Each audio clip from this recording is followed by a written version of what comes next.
ভারতের প্রস্তাবিত 2026-27 অর্থ বছরের বাজেটে বাংলাদেশের জন্য সহায়তা বরাদ্দ 74% বাড়িয়ে 60 কোটি ভারতীয় রুপি করা হয়েছে। তবে দক্ষিণ এশিয়ার মধ্যে বাংলাদেশের জন্য ভারতের সহায়তা সর্বনিম্ন।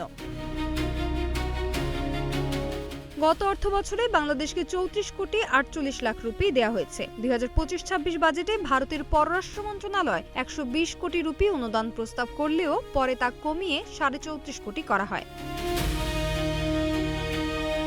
ভারত এই বাজেটে সবচেয়ে বেশি সহায়তা দিচ্ছে ভুটানকে। দেশটির জন্য মোট বরাদ্দ রাখা হয়েছে 2,288 কোটি 56 লাখ রুপি। নেপাল পাচ্ছে 800 কোটি, মালদ্বীপ 550 কোটি, শ্রীলঙ্কা 400 কোটি, মিয়ানমার 300 কোটি ও আফগানিস্তান 150 কোটি রুপি। বিশ্লেষকরা বলছেন, বাংলাদেশের অর্থনৈতিক অবস্থার কারণে অনুদান কমে ঋণের দিকে ঝোঁক দেখা যাচ্ছে। ফলে ভারত লাইন অফ ক্রেডিটের মাধ্যমে ঋণ দিচ্ছে। 1 ফেব্রুয়ারি রোববার ভারতের কেন্দ্রীয় সরকারের অর্থমন্ত্রী নির্মলা সীতারামন সে দেশের নতুন অর্থ বছরের বাজেট পেশ করেছেন। ভারতের নতুন বাজেট 53.50 লাখ কোটি রুপি, যা গত বছরের থেকে 7.7% বেশি।